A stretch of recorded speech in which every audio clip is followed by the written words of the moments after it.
जादुई विशाल बकरी, लालची मटन वाला। संदीप गांव में मटन का दुकान चलाता था। उस दिन उसके पास मटन बेचने के लिए बकरियां ही नहीं रहती। तब वो जंगल में आता है। जंगल में काफी दूर चलने पर उसे एक गुफा दिखाई देती है। वो उस गुफा में जाता है। वहां से वो एक अलग ही दुनिया में पहुंच जाता है, जहां पर वो ढेर सारी बकरियों को चरते हुए देखता है। अरे वाह, यहाँ तो इतनी सारी फ्री की बकरियां हैं और मैं इधर उधर भटक रहा था। अब तो डबल प्रॉफिट होगा मेरा। संदीप के मन में लालच जाग जाता है। वो गांव वापस आकर अपने दोस्त चरण के पास जाता है और उससे धुआं निकालने की मशीन, जिसका इस्तेमाल मच्छरों को मारने के लिए किया जाता है, वो उससे मांगता है। वो मशीन लेकर उस गुफा में अंदर जाता है। वहाँ वो धुआं छोड़ता है, जिस कारण सारी बकरियां बेहोश हो जाती है। तब संदीप कुछ बकरियों को गुफा से बाहर ले आता है। उन बकरियों को होश में लाता है और उन्हें बांधकर दुकान के लिए चल पड़ता है। तभी रास्ते में उसे किशोर नाम का एक चरवाहा मिलता है और वो कहता है, अरे संदीप, खुद ही बकरियां चराने आ गए हो क्या? मुझे कह देते, मैं करता ना ये काम, उतने ही पैसे मिल जाते मुझे मेरे खर्चे पानी के लिए। वैसे भैया, ये बकरियां कहाँ से लेकर आए हो? बड़ी ही हट्टी खट्टी है। अरे मेरी बकरियां है और मैं तुम्हें क्यों चराने के लिए दूं? मेरे पास ज्यादा पैसे नहीं है तुम्हें देने के लिए। और हाँ, मैंने इसे दूसरे गांव से ज्यादा पैसे देकर खरीद कर लाया हूँ। संदीप यूं हड़बड़ाते हुए बकरियों को लेकर वहां से चला जाता है। वो उन बकरियों को काटकर मटन बेचने लगता है। इतना ही नहीं तो उसने मटन के रेट भी ज्यादा बढ़ा दिए थे। एक दिन एक ग्राहक कहता है, क्या रे संदीप, इतना रेट क्यों बढ़ा कर दिया तुमने मटन का? क्या बकरियां किसी दूसरे प्लेनेट से लेकर आ रहे हो क्या? हाँ वही समझो, मटन लेना है तो लो, वरना मत लो। वैसे इतना स्वादिष्ट मांस तुम्हें कहीं नहीं मिलेगा। दरअसल गांव में दूसरा कोई मटन वाला नहीं था, इसलिए गांव वाले ज्यादा दाम से मटन खरीदने लगते हैं। संदीप रोज मुफ्त की बकरियां गुफा से चोरी करके ले आता था। अब ये सिलसिला रोज होने लगता है।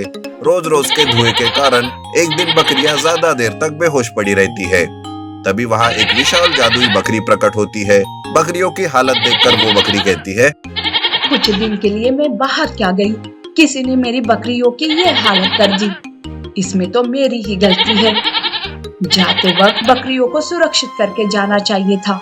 वैसे मेरी बहुत सी बकरियां भी कम दिख रही है। मैं उन सबको ढूंढकर वापस लेकर आऊंगी और उस पापी को छोड़ूंगी नहीं।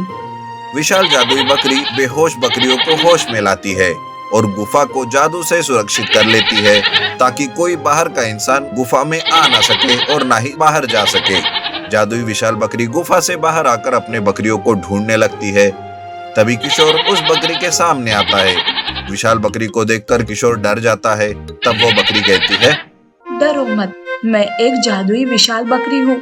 मैं तुम्हें कोई हानि नहीं पहुँचाऊंगी।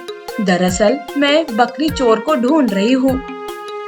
ऐसा कहकर वो सारी बात किशोर को बता देती है।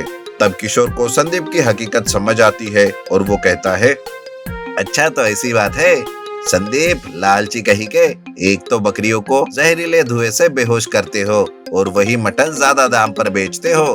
अब तो तुम्हारी खैर नहीं बच्चू। किशोर विशाल बकरी को संदीप के दुकान में ले जाता है। विशाल बकरी अपनी बकरियों को पहचान लेती है और संदीप को मार मार कर उसकी हड्डी पसली एक कर देती है। जादुई विशाल बकरी किशोर का धन्यवाद करती है। उसके बदले वो अपने मुंह से कुछ सोने के सिक्के इनाम के तौर पर किशोर को देती है और अपनी बकरियां लेकर वहां से गायब हो जाती है। इस तरह से लालची मटन वाले संदीप को अस्पताल जाना पड़ता है और किशोर जादुई विशाल बकरी की मदद से गांव का अमीर आदमी बन जाता है। जादुई बड़ी पतंग। सुरेश खेतों में काम कर रहा था कि तभी उसका छोटा भाई रमेश वहां आता है और सुरेश से कहता है, सुनिए भैया, इस संक्रांति में शहर में पतंग की प्रतियोगिता है। जीतने वाले को 10 लाख रुपए का इनाम मिलने वाला है। भैया क्यों ना हम दोनों भी इस प्रतियोगिता में हिस्सा ले।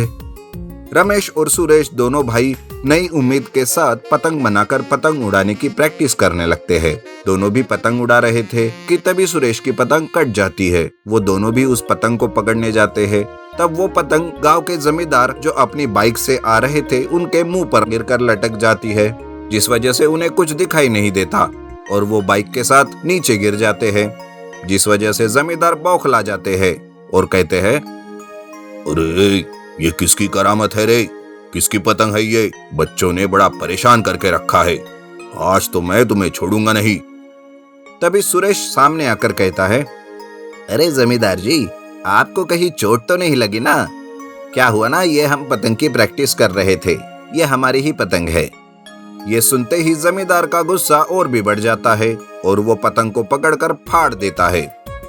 तुम दोनों खेतों में काम करने के बजाय ये क्या बच्चों के जैसे पतंग उड़ा रहे हो? मेरा कर्जा तो नहीं उतार रहे हो और अब ये बच्चों का खेल शुरू कर दिया तुम लोगों ने। अरे जमींदार जी, कर्जा उतारने के लिए ही तो ये पतंग उड़ा रहे हैं और आप गिर गए, इसमें हमारी क्या गलती? शायद पतंग को भी पता चल गया होगा कि जमींदार कैसा इंसान है। तभी सुरेश रमेश को चुप करते हुए कहता है, अरे चुप कर रमेश, बड़ों से ऐसे बातें नहीं करते, चलो जाओ यहाँ से। जमींदार जी माफ कर दीजिए, ये तो नादान है।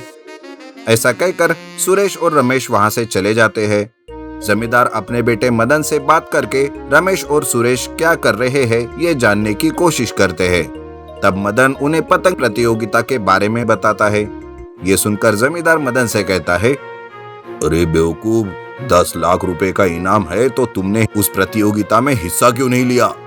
और वो दोनों पतंग प्रतियोगिता जीतेंगे तो मेरा कर्जा उतार देंगे, जो मुझे नहीं होने देना। किसी भी हालत में तुम्हें ही यह प्रतियोगिता जीतनी है। जमींदार उन दोनों की जमीन पर कब्जा करना चाहता था। उधर सुरेश और रमेश गांव में अब पतंग उड़ाने के बजाय गांव के बाहर के मैदान में चले जाते हैं। लेकिन वहां मदन कुछ काम से जेसीबी लेकर आता है और कहता है, अरे ये जगह खाली कर दो, यहाँ खुदाई का काम शुरू करना है, चलो जाओ यहाँ से। सुरेश और रमेश दोनों दूसरी जगह पर पतंग उड़ाने जाते हैं। तब मदन वहां भी आता है और फिर से कहता है, अरे तुम दोनों यहाँ भी, ये हमारी जमीन है, तुम यहाँ पतंग नहीं उड़ा सकते, चलो जाओ यहाँ से। इस तरह वो फिर से दोनों भी गांव के चौराहे पर वापस आते हैं। तब मदन वहां बैलों का झुंड लेकर आता है, जिस कारण वो दोनों पतंग ही नहीं उड़ा पाते।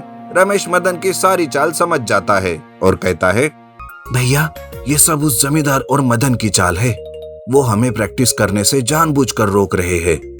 रमेश गुस्से में आता है। तब सुरेश उसे रोकता है। रमेश मदन को सबक सिखाने के लिए एक उपाय ढूंढता है। वो एक बड़ी सी पतंग बनाता है और उसे जंगल के एक पेड़ पर लटका देता है। दूसरे दिन मदन को आते हुए देख रमेश सुरेश से कहता है, भैया अब हमें पतंग उड़ाने की कोई जरूरत नहीं है, मुझे एक जादुई पतंग मिली है, उसे मैंने जंगल में एक पेड़ पर छुपाया है। आप देखना भैया, हमें ही वो इनाम मिलेगा और जमींदार का सारा कर्जा भी उतर जाएगा। उन दोनों के प्लान को मदन समझ नहीं पाता और उनकी बात वो सुन लेता है। वो उस पतंग को लाने के लिए जंगल में जाता है। तब रमेश और सुरेश भी उसके पीछे पीछे छुपते हुए जाते हैं। मदन को जादुई पतंग दिखाई देती है।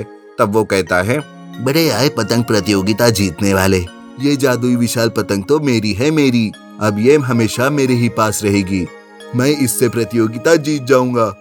मदन ऐसा कहकर उस पतंग को पेड़ से निकालने जाता है।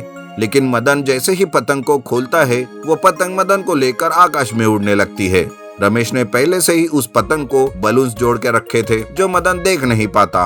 वो आसमान में ऐसे उड़ते हुए चिल्लाने लगता है, अरे ये जादुई पतंग मुझे कहाँ ले जा रही है, मुझे नीचे उतार, अरे सुरेश रमेश मुझे बचाओ।